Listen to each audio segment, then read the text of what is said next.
Hey gems, welcome back to the channel. If you are new to my channel, I'm Dominique from Dimes Gems, and I'm an all-cash budgeter and preschool teacher who is working on saving and paying off debt. In today's video, I will be doing part 4 of the hashtag ODBJ, started by Miss Budgeting April. It's called Our Different Budgeting Journeys. Today's topic is struggles. So if you want to see what my struggles are as an all-cash budgeter, go ahead and stay for the video. Let's go. Alright guys, so today we are talking about my struggles as an all-cash budgeter. I am only I think this is now my 10th month. I'm almost to a year of being an all-cash budgeter. So I definitely have had some struggles. So that's what these are written on my paper. I'm going to use it as a guide to get me through this talk. I did want to put myself on the camera. However, I have a major headache from my students today. So I am not feeling well and up to putting my face on the camera today. So hopefully you guys bear with me and my piece of paper. Can you guys see that? I feel like you can't see that. Okay. If I could get this to just... There we go. Okay. Maybe I'll just hold it up. It'll probably be better. So, my struggles. So, my first struggle is my income. As a preschool teacher, I don't get paid very much. I do consider myself in between low and middle income. I don't bring home much, but it's enough for us to be able to do what we need to do, especially since I've always been kind of a frugal person. So I wrote my income, and my struggle is making my budget work. Being a bi-weekly person has definitely been interesting, navigating around growing up and being a little older, especially with things that's going on today. And then I'm trying to consider how to get me more income. So side hustle is definitely a thing I'm thinking of. However, I can't seem to think of any talents I have that could lead to me having a efficient side hustle. Like, I'm not very creative enough to make things to buy, I think, but I don't know. I'm still discovering and learning myself. And I'm also thinking about a career change. I have been in early childhood for 14 years, and I think this class that I have this year is putting the icing on the cake for me.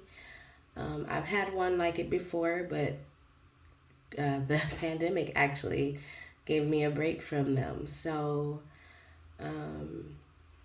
yeah, I'm kind of struggling right now, and I'm kind of getting tired of being so exhausted from my day and pouring so much into my students that I'm so tired at the end of the day. And then another struggle with my income is living in this economy with it. The economy is so crazy right now. It's really hard to navigate. I mean, honestly, gas and everything. So that's the biggest struggle for me, is wanting more income. So I'm kind of considering different avenues as a different career. Because it's not really much growth in my field. Basically, you just have to be there long enough to keep getting a raise. And each raise is maybe 25 cents or 50 cents or, maybe, if anything, $1 more.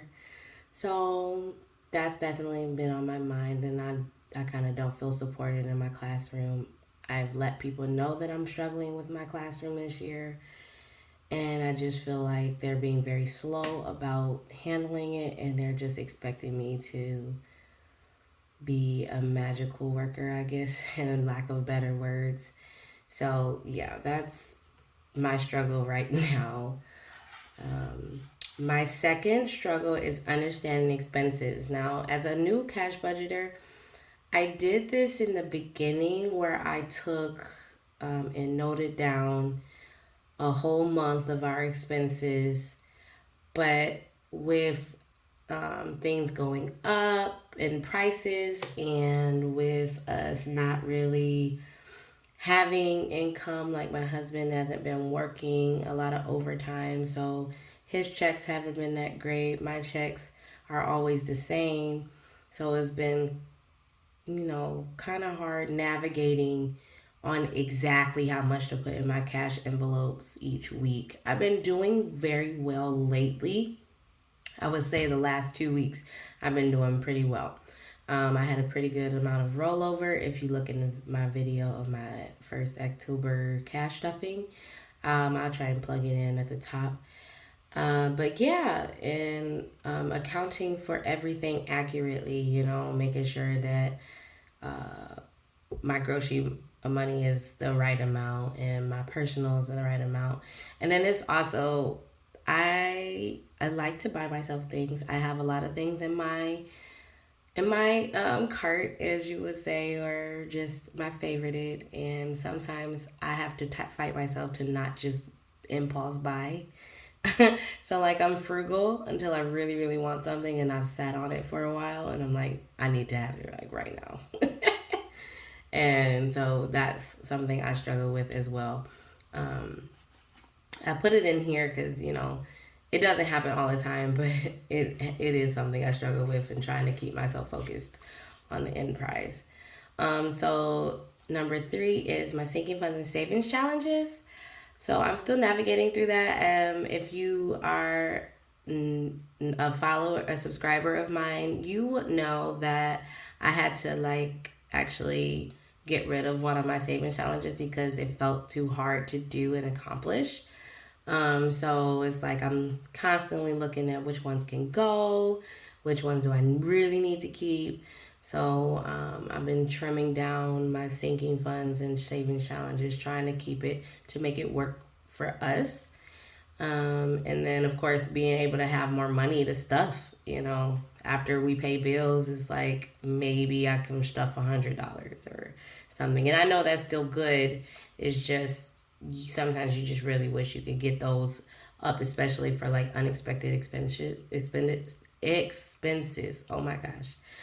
And then, making sure I know what my high priorities are in my sinking funds. And because like my savings challenge, my 52-week, that's going to be for either a phone or a refrigerator. So it's just like, it's kind of a juggle and just making it work for you. Number 4 is unexpected expenses. Like I was saying, my fridge is leaking. It's leaking water. Occasionally, it doesn't do it all the time. So, like, it's still keeping our food cold. So, I'm like, we don't need to replace it just yet. But it is something I need to think about.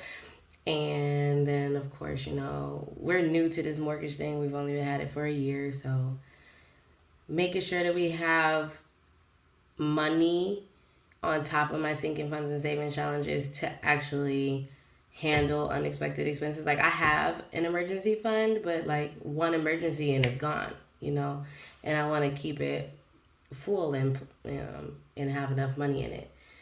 And my last struggle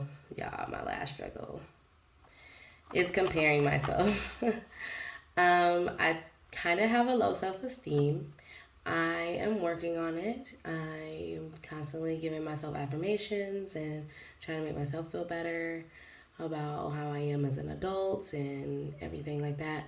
But it's really hard when you see so many super successful YouTuber stuffers. Like, one that I'm like in awe of every time she is stuffing her money and all her side hustles and everything is baddies and budgets. I envy her whole page. She makes so much money and it's like she just got it together. And I really, really want to get there. but I know that I need to be content. My next one is contentment, knowing that I'm doing my best. I am doing my best for what I have right now, and if I am consistent, I can get there and be as successful as I want to be in being an all cash budgeter. I actually was able to keep one off because I'm doing pretty well in it and I don't feel like it's a struggle anymore. Is my debt. Um, I've done pretty well for myself. I only have one credit card left and I plan on paying that within the next 2 months or so. And paying that back down because I didn't put a high balance on it. I'm pretty good on keeping it low. Um, so those are my struggles that I have. I hope you guys were able to read that. I'm sorry. I really wanted to do this in the camera, but I'm really, like I said, my kids really they really took me out today. I actually had to take a nap to get rid of the headache. It's still here, but I tried to take a nap. Okay, I feel like I'm mumbling. I'm rambling on. But if you have struggles and you're trying to be an all cash budgeter, honestly, it's a part of the territory. You're learning something new, a different way of life, and it's expected to have bumps on the road. But the best thing is to always make sure you're trying to stay positive and know that you're doing your best and that you can always get better. I'm doing better at regulating how much to put in my cash envelopes where I'm having rollover now that I can put into my saving challenges. So, I mean, even if it's little things like that, it can be super, super great in the end. But after you guys watch my video, please go ahead and head on over to Barbara Lynn Budgets. She's going to be telling you about her struggles and all the other budgeters. A lot of the ladies, they did their videos on Tuesday, and group 2 is doing theirs on Wednesday along with mine. So if you kind of want to just see and know that you're not alone in struggling as an all cash budgeter, or digital budgeter, you know, just a budgeter in general. We all are trying to stay on top of our finances and be the best we can be. Go ahead and just stop by any of the pages. But again, thank you so much if you stayed for this video. I appreciate you guys so much. And don't forget to like the video. Go ahead and comment down below. Let me know if you have any of the same struggles I do. And also, if you haven't done so already, I don't know what you're waiting for, but go ahead and subscribe. It's free. Help me grow my page. And I love you guys so much. All right. Bye, gems.